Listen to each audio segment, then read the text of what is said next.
Hello, everyone. Thanks for joining this session.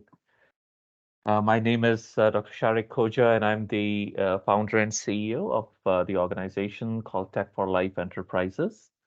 And as Tech for Life is trying to lead the global evidence-based in telemedicine in partnership with many organizations, we are arranging this series of webinars to have our knowledge shared with people like you and get your opinion as well on how to have a better evidence for telemedicine and how to make telemedicine successful in different parts of the world. So today I will present um about the evidence-based telemedicine implementations, mainly focusing on Africa, although many of the learnings that I will share here can be applied to other low and middle income countries as well.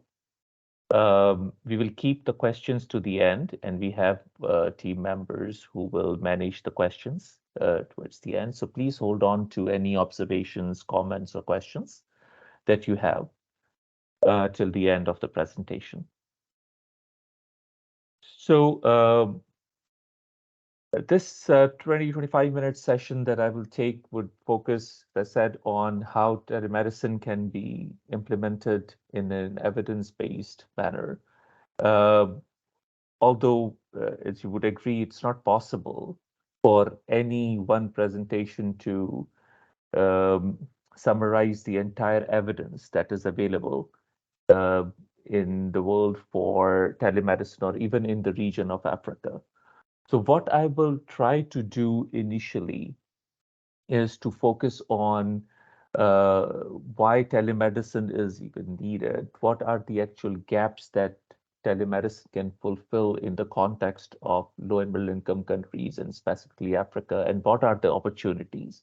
And then we come to the evidence, whether there is enough evidence available to justify that telemedicine can fill the gaps or not, and how pe people who are planning to use telemedicine for their programs can look into the available evidence and examine it uh, to to fix the gaps that they have identified and the technologies that are required to address the gaps that they want to fill in their programs. So I will, as I said, I will start with the gaps. And the major gap that we are talking about here is, uh, of course, the lack of access to care. When we talk about the great continent of Africa, we can see that except for the Northern Africa and some parts of the Southern Africa, most of the Sub-Saharan Africa has very low physician density, which is the biggest problem uh, in Eastern, Western, and Central Africa, and some parts of Southern Africa as well. And it's not just limited to the physicians, it's about all health workers. So this slide is not too sharp, but you can see still that when we talk about all trained health workers, most of the sub-Saharan Africa is in uh, either red, where there is less than one health worker for 1,000 population. And this is any trained health worker. And a lot of areas where it's between 1 to 2 health workers. And these could be midwives, could be trained immunization workers, or even could be dispensers and other health providers who have been specifically trained to provide healthcare to people in these areas. So there is a huge gap which exists. And this gap translates into the gap in the health status as well, the burden of disease, as you can also see here in this slide, where the infant mortality is highest in the parts of Africa where we just saw in our previous slides that you do not have the health workers to address these issues. So basically, the gap in the availability of health staff is translating directly into the burden of disease. And you need more health workers, you need better availability of health services to address the burden of disease in the whole region of sub-Saharan Africa that you see here, where the burden of disease is quite high, and you see all these dark colored countries where the burden of disease has to be addressed. However, as we know, there are opportunities as well. And the biggest opportunity in all these countries, and this goes beyond Africa as well, is the availability of frontline health workers. In many countries, these are minimally educated men and women who have been trained from the community to help with health education, immunization, some primary healthcare problems that they can address in their own communities. And that can bridge the gap uh, between the health problems that exist and the access to better healthcare. So these frontline health workers are directly providing services in the communities where they are most needed. These include community health workers, local pharmacists, vaccinators, etc., which are not formally trained in through programs, but they have been trained enough to provide these services in the community. They are usually the first and often the only link in these communities to healthcare services, and their success is dependent on how they are connected with the other support systems, they trained health providers who are not available in every area, but how do they get trainings from them? How do they get support from them? How can they refer the patients to them if required and get the proper support that is needed in the communities? Another big opportunity that we are talking about here is the availability of technology. And when we talk about technology, the most important and the most available technology in low and middle income countries is the mobile phone. And we have seen that the mobile phone availability has grown substantially in low and middle income countries and in Africa as well. Although we see that still the same gap that was there in terms of availability of health providers exist in terms of availability of mobile phones as well. Um, the highest mobile phone density, which is over 100%, is in the Northern African region and in the South. Um, but the other countries are also growing. There, if you look at many of these countries, which are in dark brown and all these dark colors, these are the countries where at least you have 60 to 70%, sometimes even 80% mobile density, which means that each family has at least one or two phones. So in one way or the other, they have access to communication. They have access to information that can come through mobile phones. It doesn't have to be 100% or more that is identified by red areas here, but these darker colors present enough opportunity. Even where you have in countries like Angola and Chad and Niger. I mean, in these countries with 40 to 50% uh, mobile phone density, I think it presents enough opportunity to provide a lot of services through phones and use the technology for the improvement in health and other social sectors in the community.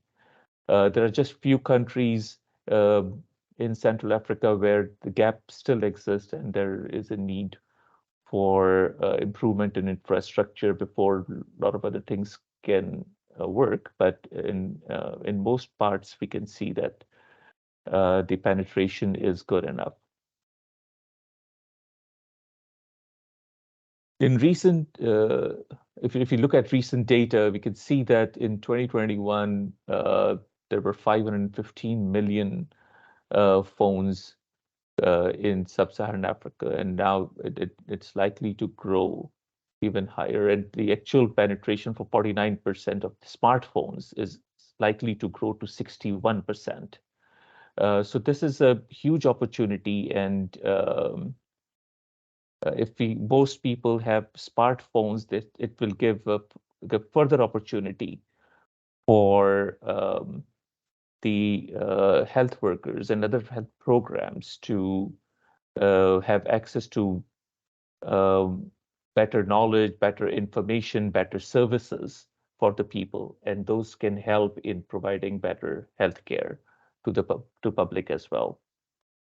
And especially since we are talking about telemedicine here, rather than other health information, how telemedicine can reach these populations is also important. And with all the researches that have happened, the key recommendations are that there is a need to design easy to use mobile-centric telemedicine solutions for these countries. There are a lot of telemedicine solutions that need very high bandwidth. There are a lot of telemedicine solutions that work on Windows, and those work on computers, PCs, etc., which may not work in many of these countries that we are talking about.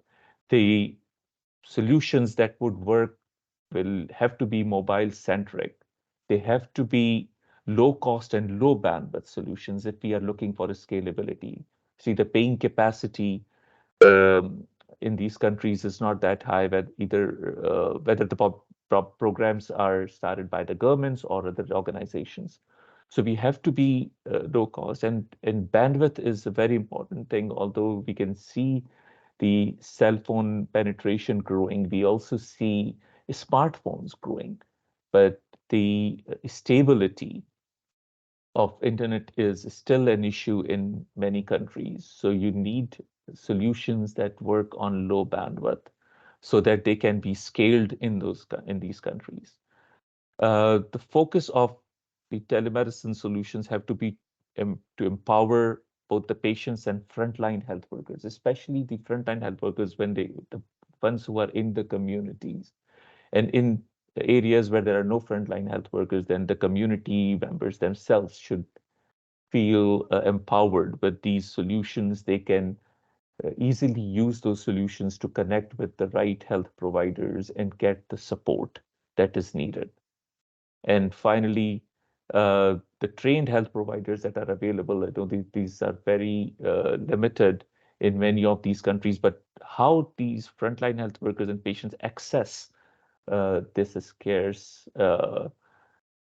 trained health worker capacity and how they can actually benefit from the expertise that are available at a distance is important, and that gap has to be fulfilled by the use of proper telemedicine solutions.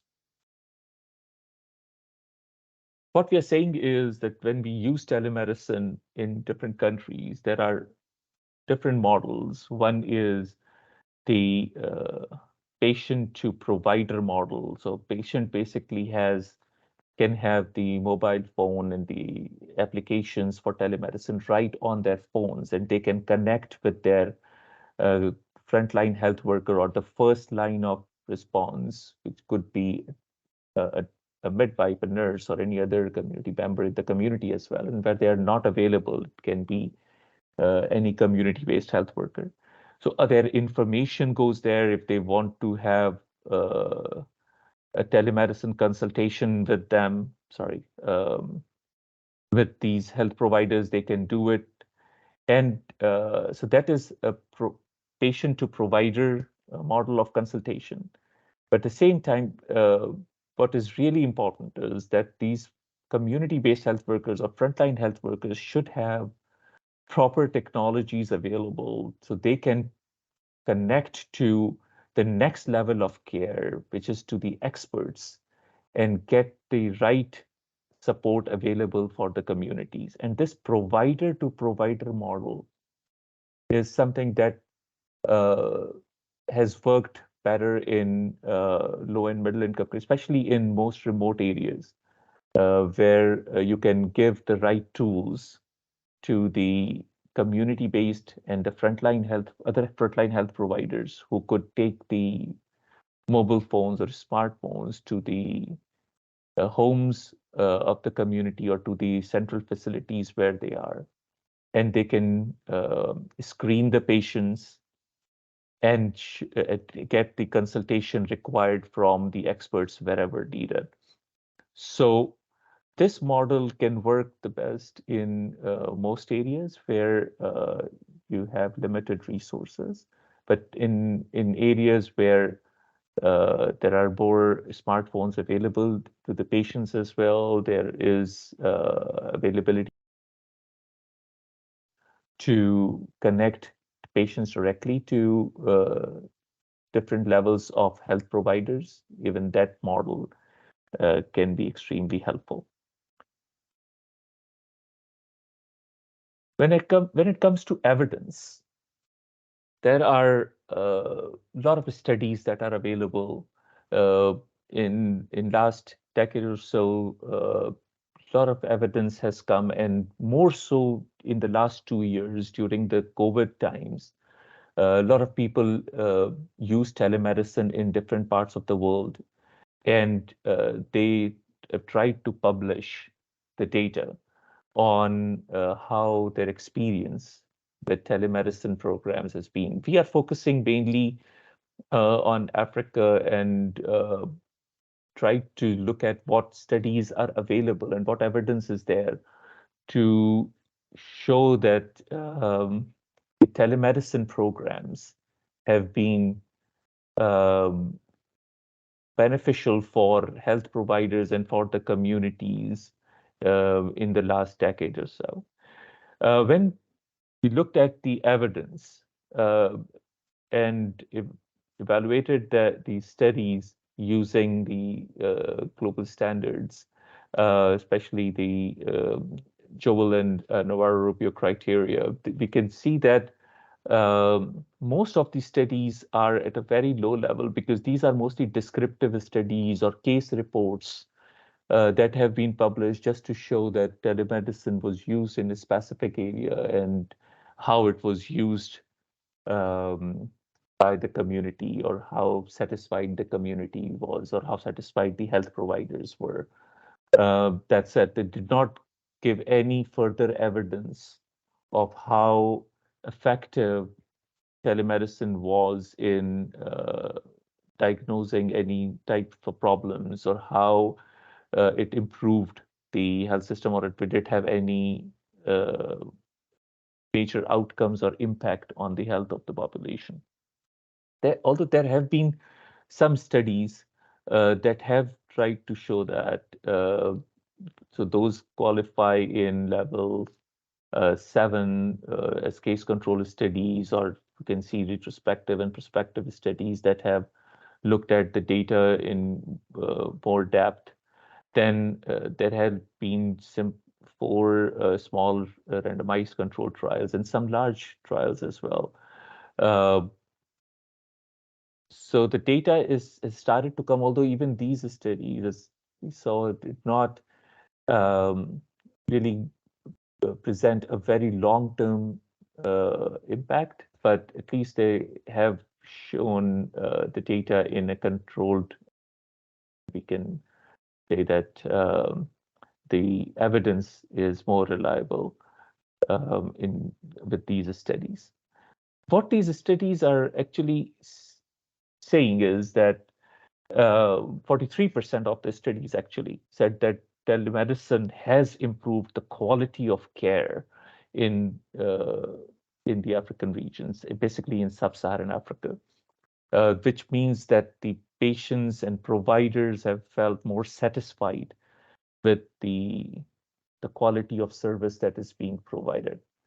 And many of these studies mentioned have been done in the communities with community-based health providers, midwives, and nurses. And even the patients are more satisfied with the care that has been provided there. And providers have felt more empowered in these studies. So that is one indicator for improvement in the quality of care.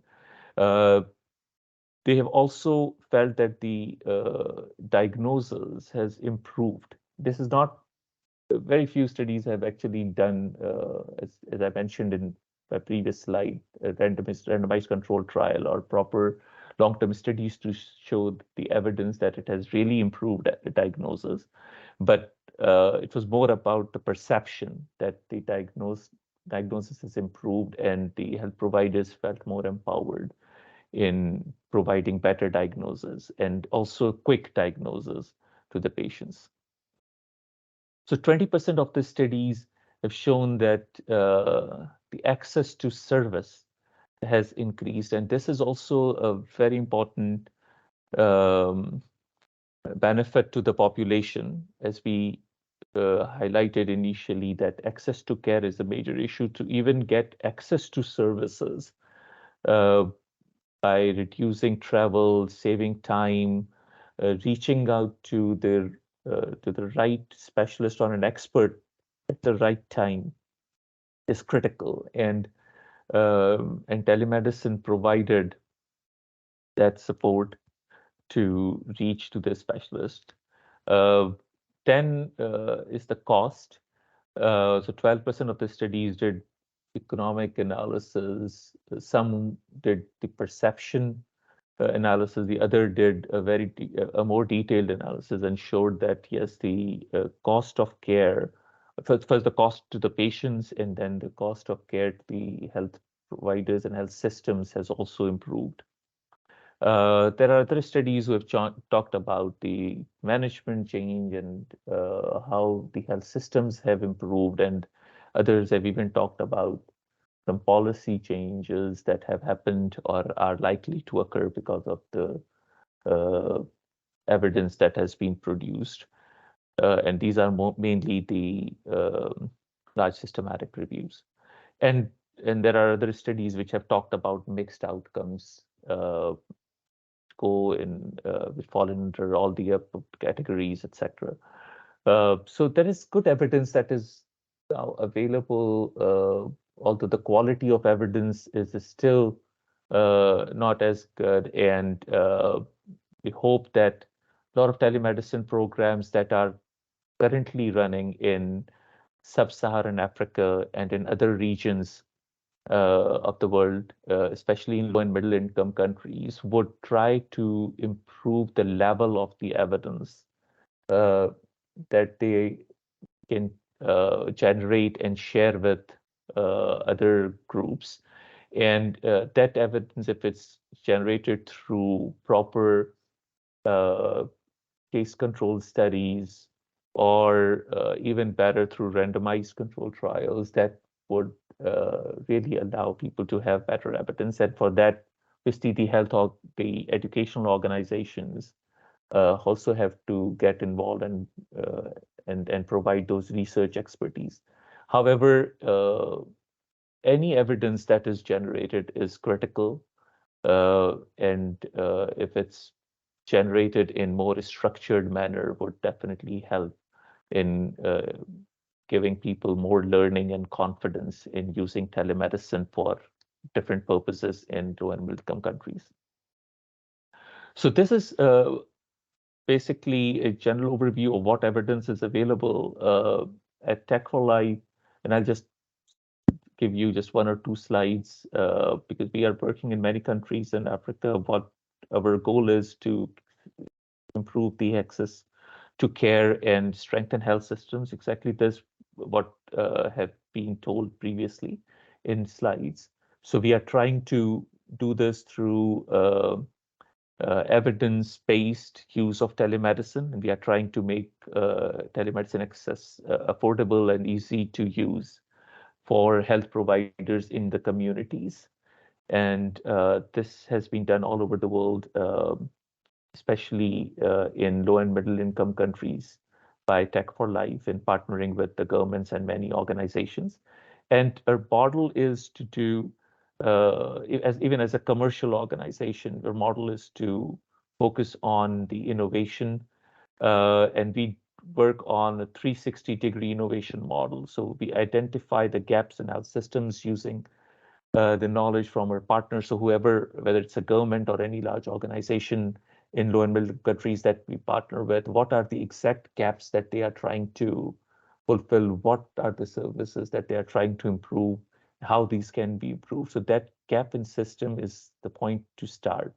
We work with them on the right technologies that are either available or can be innovated to fill that gap. And we're talking about the telemedicine related innovations here because that's what our focus area is. We bring it into trials with the help of these organizations and other educational institutions that are available. We test it with health systems, and then we bring it into the markets for actual implementation and commercialization. And this cycle just keeps continuing. So that's our goal, basically, and that's our contribution to innovation and evidence.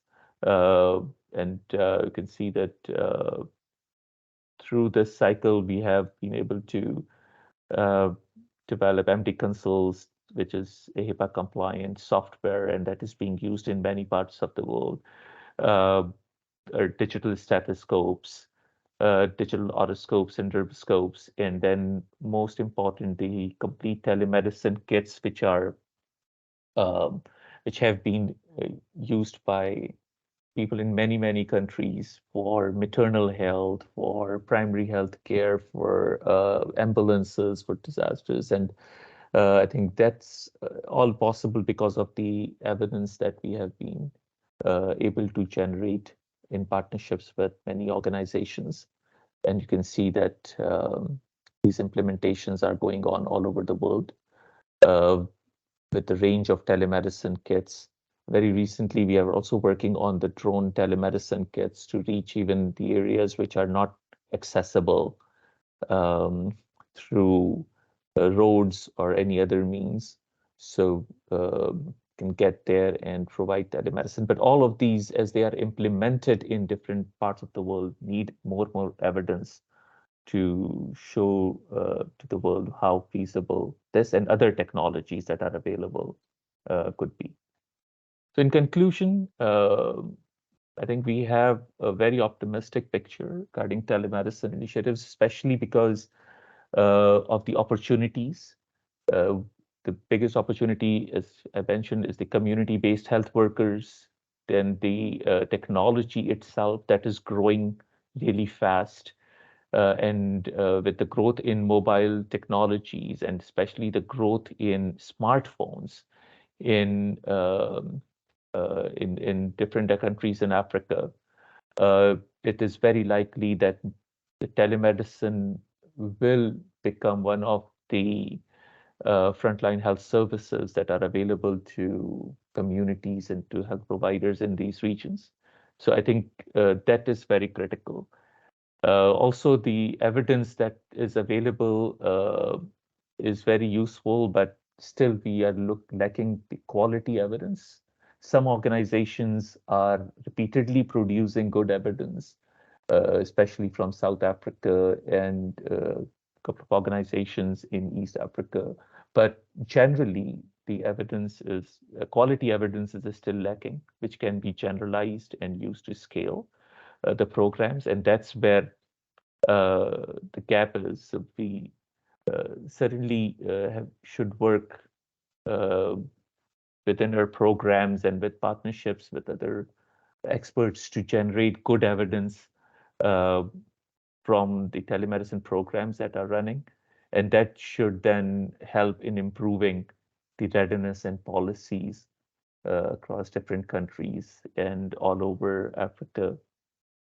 to provide better telemedicine services to the communities. Thank you very much to all of you for your time, for listening. I'm happy to take any questions. Samreen, if you could manage the questions and or even if there are any experiences, any comments from any of the audience, I'm happy to take those as well. Thank you so much. Sure, Dr. Shariq.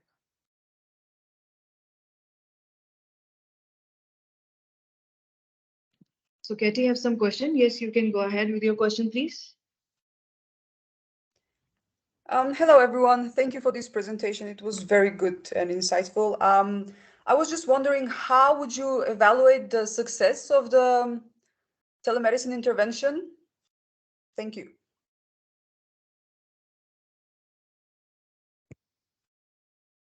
Thank you. So, Kerry, this is a very broad question. How do you evaluate the success? That because it totally depends on what you are trying to achieve from that telemedicine program.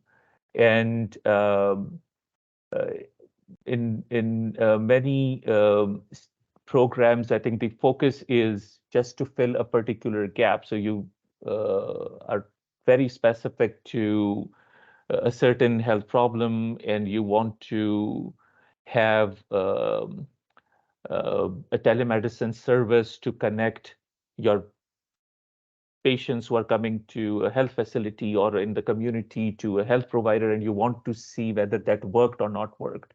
And in that way, if you're just trying to do that, your outcomes are very simple. You want to see um, whether you're starting with whether your service is actually working, with your technology that you have employed for that particular project, is that working? If the quality of the consultations that you are doing uh, is acceptable to the patients and the providers, then the both patients and providers are satisfied with that. So you start from there. But then as uh, you go with as we've talked about the better quality evidence, you also have to look into uh, how the quality of diagnosis improved, how the quality of treatments improved.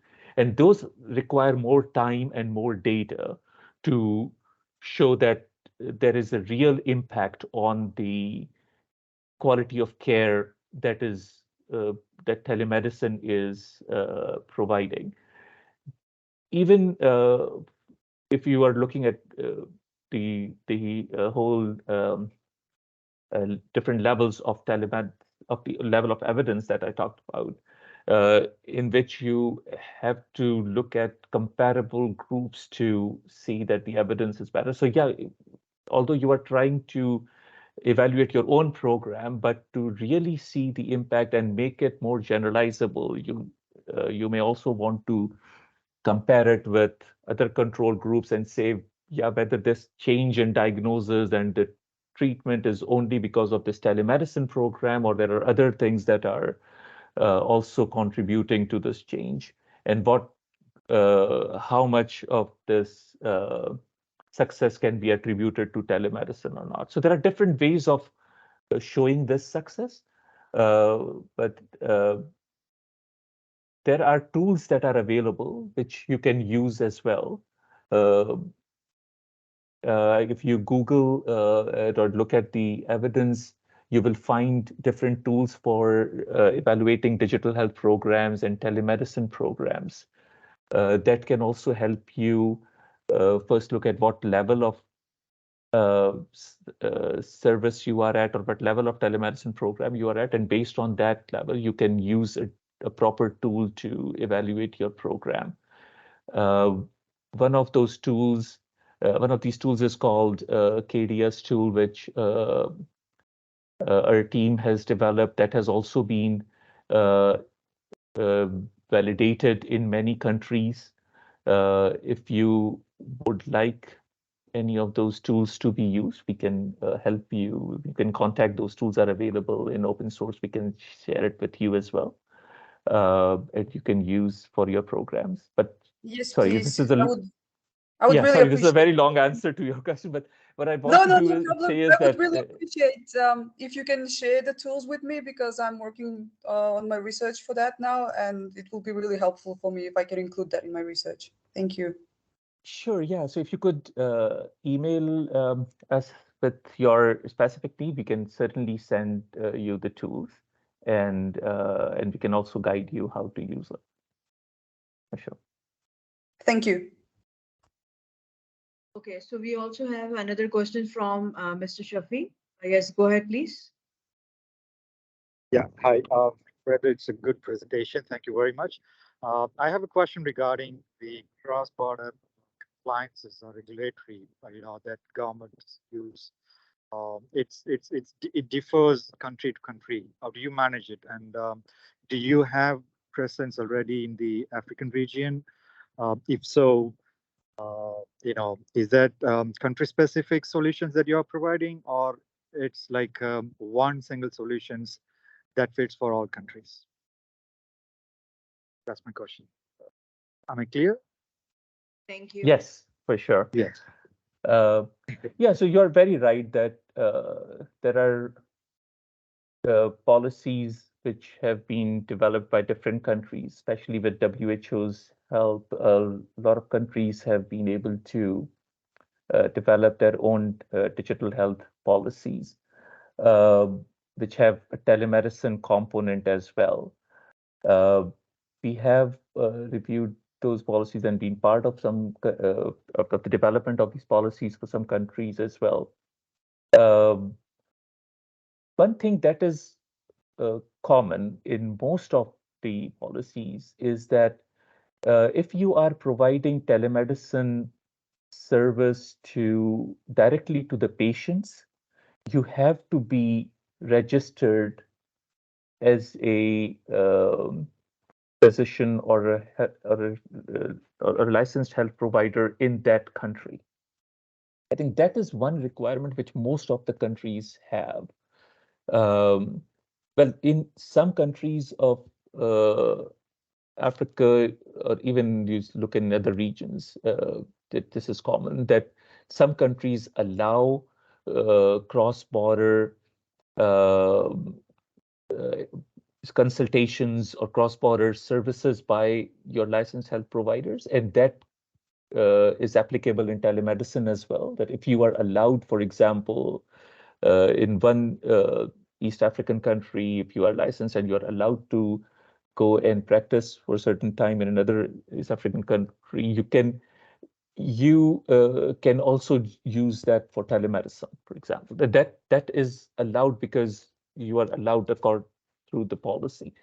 Yeah, However, if that allows, I'm sorry to interrupt. If that Mhm. allows, then how can we manage the prescriptions? Like it again, difficult for one country uh, to another country. The drug name, the generic names, all the difficulties comes. Some countries Right. ban certain drugs, and some countries allow certain drugs. So how do we Sure, manage yeah, the exactly. prescriptions? I totally agree. Um, so yeah, if I just complete that the sentence. So in some countries this is allowed cross-border, but most of the times when it comes to cross-border telemedicine, it's more provider to provider rather than provider to patient, because most of the countries restrict provider patient to provider consultation if the health provider is not licensed in that particular country.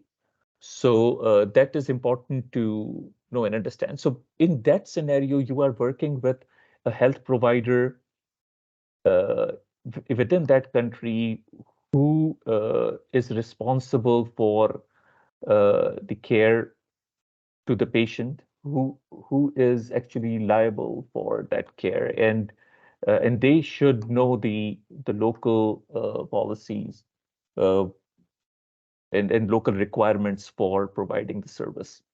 Now, when it comes to the specific needs, as you mentioned, uh, the the medicines that are available and the medicines that are banned and other procedures that are allowed. So some countries, for example, in India, you're not allowed to use ultrasounds in the communities. You have to be very specific. There are specific people who are licensed.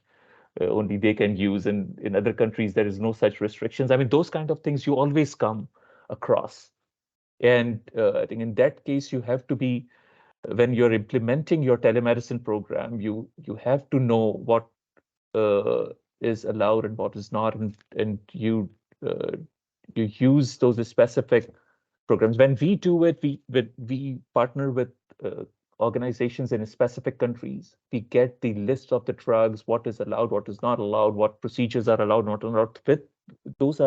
We get those from the local organizations who are leading those programs built into a telemedicine system. So you may be sitting in one country where these things are allowed, but if you are providing telemedicine to a patient in another country and it identifies patient's location of that other country, then you will only see the options which are available to the to that patient in that particular country, not to where you are located as a physician.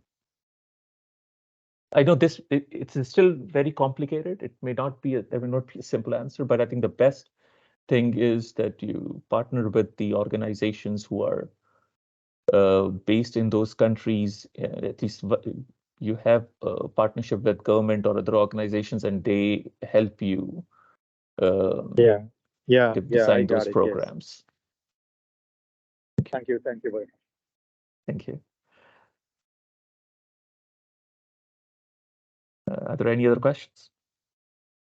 Or even comments? I can see many people who have joined may have of expertise in this area. So if you would like to share any of your experience, we still have about 10 minutes.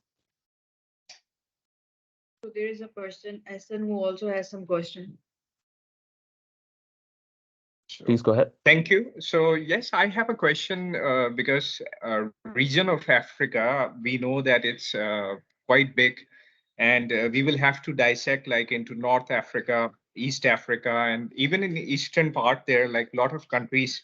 So Dr. Shariq, you have like an experience and expertise. You have even done one telehealth project in Kenya, and you are also like focusing on North Africa, doing some work in Egypt. So I would like to benefit from your experience and insights. Like, what should be what should be the approach of the telemedicine companies who are wanting to bring revolution and change, like do something related to telehealth in these regions? Like, what should be the approach, considering which countries would have the most potential? And like, what would be your message to policymakers, decision makers, how they can help like in their respective regions to capitalize from the telehealth technologies and to benefit, like make the most out of the telehealth services that you or any other telemedicine company may provide? Thank you. Again, a very broad question, Essen, and I would like to be as specific as I can. I think I'll start with what people should not do. And I think what we have seen in most countries, which is responsible for failures of so many telemedicine programs, or just making like so many telemedicine programs starting as pilots and just ending there, is that they feel that technology is the answer to everything. You just put money, get the right technology, and it will work. And that does not happen. There you have to work on the human component as well to make telemedicine successful, and you have to also improve your systems so that telemedicine becomes part of your health system. It becomes part of your regular service, and that's how you can make it successful, not as a standalone pilot program. in most parts of the world. So it is very important that when telemedicine programs are being planned, they equal importance is given to these other components as well, and not just the technology that is being brought in. Human component is extremely critical, and that's where it is important that a proper assessment of people's readiness is done, your system's readiness is done, your then you have a proper budget aligned for regular trainings and making it easy for people to adopt telemedicine.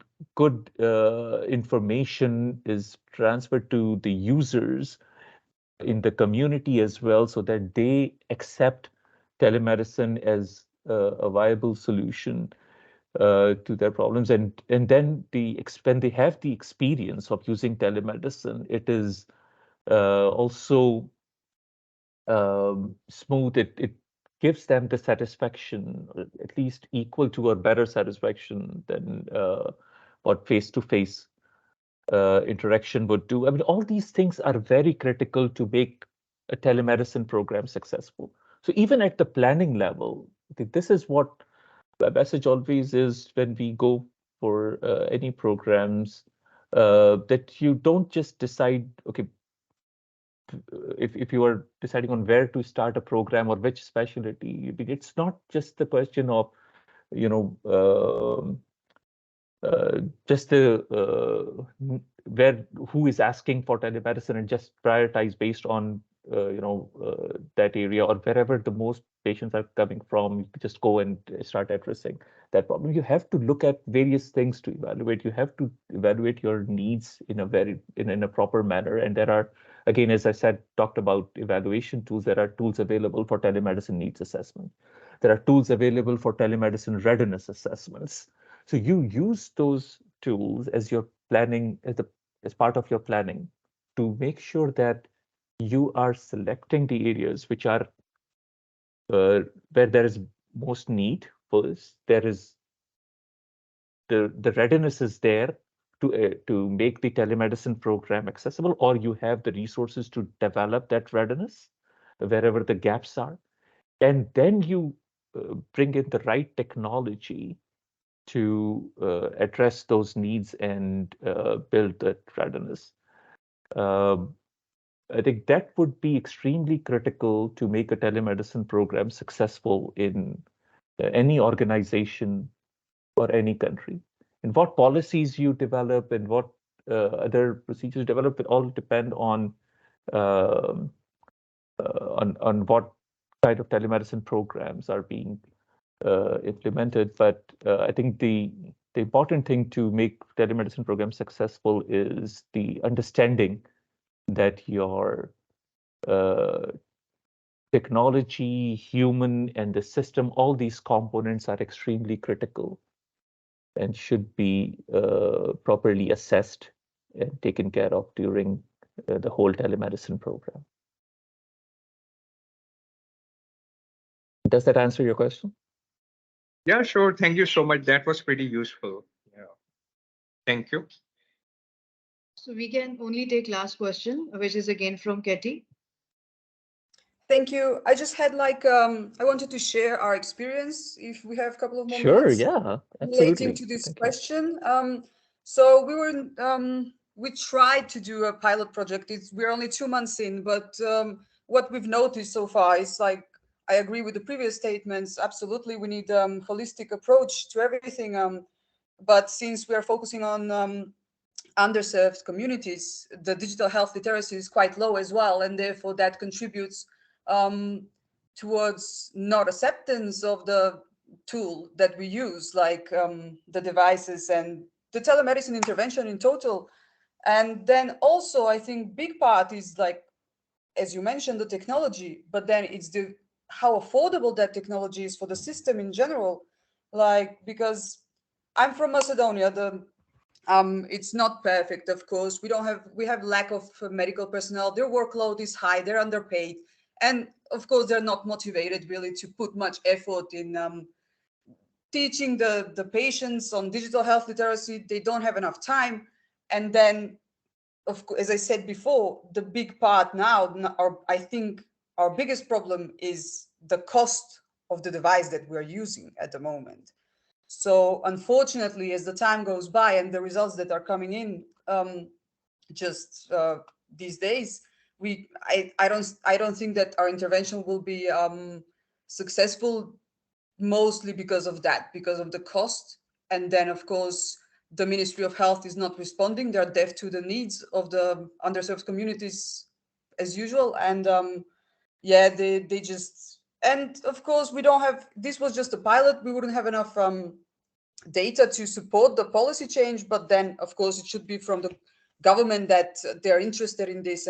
But yeah, they have different priorities. So, but yeah, I just wanted to point out that just as important the technology can be, the big